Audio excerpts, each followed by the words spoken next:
اوشو کو گرو رجنیش بھی کہا جاتا ہے۔ دنیا میں ایک بڑا حلقہ ان کے فلسفے اور تعلیمات سے متاثر ہے اور انہیں بھگوان مانتا ہے۔ ان کے ماننے والے احتراماً انہیں بھگوان شری رجنیش کے نام سے پکارتے ہیں۔ تاہم رجنیش کو 20ویں صدی کے سب سے متنازع مذہبی رہنما ہونے کا اعزاز حاصل ہے۔ ناقدین رجنیش کو ایک بے حد خطرناک شخص قرار دیتے ہیں جس کی باتیں یا تعلیمات انسان کو مکمل طور پر بدل سکتے ہیں۔ آپ کو گرو رجنیش کے ساتھ اتفاق یا اختلاف کا مکمل حق حاصل ہے، مگر اس کے لیکچر آپ کے اندر سوالات کا ایک طوفان پیدا ضرور کر دیں گے، اور یہی میرا مقصد ہے۔ میں آپ کے لیے یہاں اس کے لیکچر سے اقتباسات کا ایک سلسلہ پیش کر رہا ہوں۔ دائمی سوالیہ نشان۔ پہلا سوال: محبوب اوشو، میں نے کئی مرتبہ ایسے سوال سوچے جو بامعنی لگتے تھے، لیکن کچھ غور کرنے کے بعد وہ لا یعنی لگنے لگے۔ مسئلہ یہ ہے کہ لفظ تو تحلیل ہو جاتے ہیں لیکن سوالیہ نشان باقی رہتا ہے۔ آنند شاطم: سوالیہ نشان کو تو ہمیشہ رہنا ہوتا ہے۔ اس کی وجہ یہ ہے کہ سوالیہ نشان کا سوال سے بہرحال کوئی سروکار نہیں ہوتا ہے۔ اس کا تو خود زندگی کے اسرار سے سروکار ہوتا ہے۔ زندگی کبھی جانی نہیں جاتی ہے، یہ ہمیشہ ایک بھید رہتی ہے، ایک سوالیہ نشان، اور ایک ایسا سوالیہ نشان جو تحلیل نہیں ہو سکتا ہے۔ یہ ہستی کی عین فطرت میں ہوتا ہے، یہ ہستی کا عین مرکز ہے، اس کے کسی جواب یا وضاحت کو پانے کا کوئی راستہ نہیں ہے۔ یہی وجہ ہے کہ فلسفہ ناکام ہو جاتا ہے اور شاعری کامیاب ہو جاتی ہے۔ یہی وجہ ہے ریاضی ناکام ہو جاتی ہے اور موسیقی کامیاب ہو جاتی ہے۔ یہی وجہ ہے کہ منطق گھسیٹتی رہتی ہے اور محبت پہنچ جاتی ہے، رسائی پا لیتی ہے۔ سوالیہ نشان بے حد اہم ہوتا ہے۔ تمام سوال لا یعنی ہوتے ہیں اور سارے سوال جلد یا بدیر تحلیل ہو جاتے ہیں۔ انہیں تحلیل ہونا ہی ہوتا ہے۔ اس کی وجہ یہ ہے کہ تمام سوالوں کے جواب ہوتے ہیں۔ اگر تم کوئی سوال اٹھا سکتے ہو تو تم اس کا جواب بھی پا سکتے ہو۔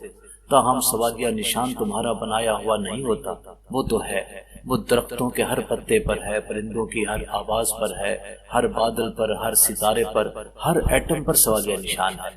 زندگی ایک مسئلہ نہیں، ایک بھید ہے۔ مسئلہ وہ ہوتا ہے جسے حل کیا جا سکتا ہو۔ مسئلہ کم از کم نظریاتی اعتبار سے حل ہونے کے قابل ہوتا ہے۔ بھید وہ ہوتا ہے جسے جیا تو جا سکتا ہے، حل نہیں کیا جا سکتا۔ ایک قدیم ہیسڈی کہانی سنو۔ ایک بوڑھے ہیسڈ گرو نے اپنے ایک چیلے سے پوچھا، جب تم لفظ بھگوان استعمال کرتے ہو تو اس سے تم کیا معنی لیتے ہو؟ چیلا جواب نہیں دیتا، وہ گرو کی آنکھوں میں نہیں دیکھتا، وہ شرمندگی سے سر جھکائے چپ چاپ بیٹھا رہتا ہے۔ گرو سوال کئی بار پوچھتا ہے۔ گرو جتنا زیادہ سوال کرتا ہے چیلا اتنا ہی خاموش ہو جاتا ہے، اور خاموشی بڑی ندامت آمیز ہوتی ہے۔ چیلے کو گرو کے سوال کا جواب ضرور دینا چاہیے تھا، لیکن ایسا لگتا ہے جیسے اس نے سوال سنا ہی نہ ہو۔ گرو غصے سے پوچھتا ہے، تم میرے سوال کا جواب کیوں نہیں دیتے ہو؟ جب تم لفظ بھگوان استعمال کرتے ہو تو اس کے کیا معنی لیتے ہو؟ چیلے نے کہا، چونکہ میں نہیں جانتا اس لیے جواب کیسے دے سکتا ہوں؟ میں بھگوان کو نہیں جانتا۔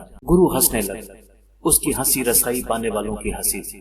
اس نے کہا، اور تمہارا کیا خیال ہے؟ میں جانتا ہوں۔ کون جانتا ہے؟ کون جان سکتا ہے کبھی؟ تاہم بھگوان ہے۔ تمہیں کس نے کہا ہے کہ بھگوان جانی جانے والی شے ہے؟ بھگوان علم والی شے نہیں ہے، بھگوان برحال شے نہیں ہے، بھگوان خاموشی ہے جو اس وقت تم پر طاری ہوتی ہے جب لفظ تحریر ہو جاتے ہیں۔ شانتم بھگوان وہ سوالیہ نشان ہے جو اس وقت باقی رہتا ہے جب سوال مٹ چکے ہوتے ہیں۔ بھگوان بھید ہے جسے کھولا نہیں جا سکتا ہے۔ میں یہاں جواب دینے کے لیے نہیں ہوں، میں تو یہاں سوالیہ نشان ابھارنے کے لیے ہوں، حتمی سوالیہ نشان ابھارنے کے لیے ہوں۔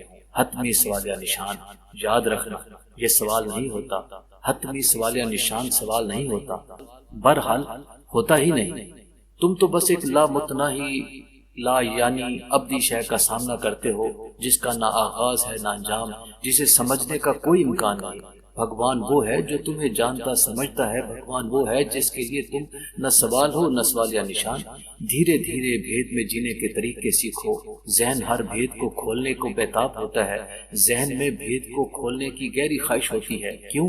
اس کی وجہ یہ ہے کہ یہ اسی وقت کسی شے پر قابو پا سکتا ہے جب وہ بھید نہیں رہی ہو۔ بھید تو اس پر قابو پانے لگتا ہے، لہٰذا ذہن بھیدوں سے دور بھاگتا ہے۔ ذہن وضاحتیں چاہتا ہے، کیونکہ جب کوئی شے واضح ہو جائے تو اسے استعمال کیا جا سکتا ہے۔ جب کوئی شے راز نہیں رہتی تب ذہن کا آقا بن جاتا ہے۔ راز کی موجودگی میں ذہن بانجھ ہوتا ہے۔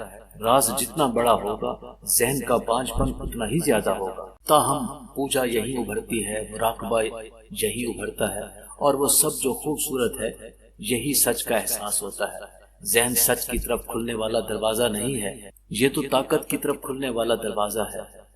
فرانسس بیکن درست کہتا ہے، علم طاقت ہے، ذہن طاقت کا متلاشی ہے۔ ذہن ہمیشہ طاقت کے پیچھے ہوتا ہے، زیادہ سے زیادہ طاقت۔ اس لیے ذہن سائنس سے زیادہ جڑ گیا ہے۔ ذہن تو سائنس ہی بن گیا ہے۔ سائنس طاقت کی تلاش ہے، اور جو سائنس پست ہو کر ٹیکنالوجی میں ڈھل جاتی ہے۔ ٹیکنالوجی کیا ہے؟ فطرت کو کیسے استعمال کیا جائے، کیسے ٹیکنالوجی ہے۔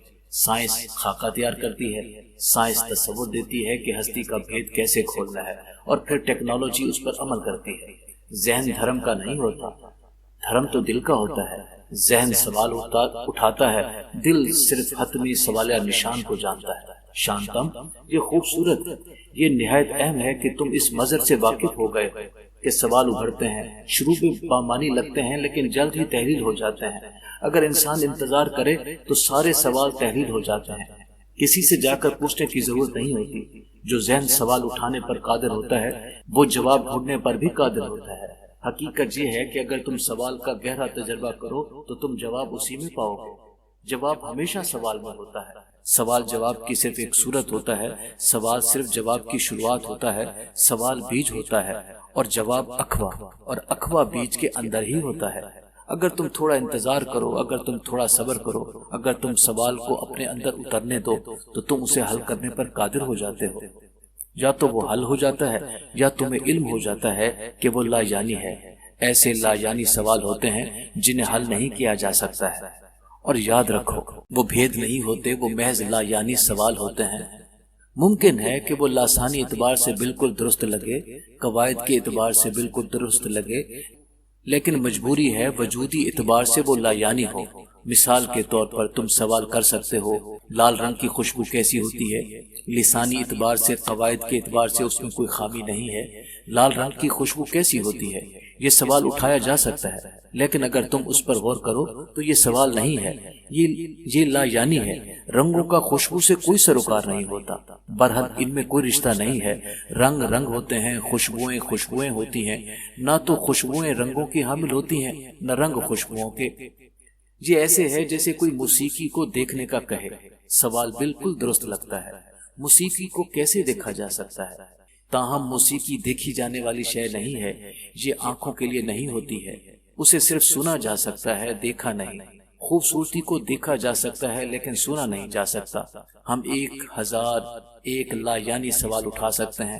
لوگ صدیوں سے لا یعنی سوال اٹھاتے چلے آ رہے ہیں، اور نام نہاد دانا لوگ بھی۔ ازمنہ وسطیٰ میں پوری عیسائی دنیا اسی طرح کے لا یعنی سوالوں اور نزاعی بحثوں میں الجھی ہوئی تھی۔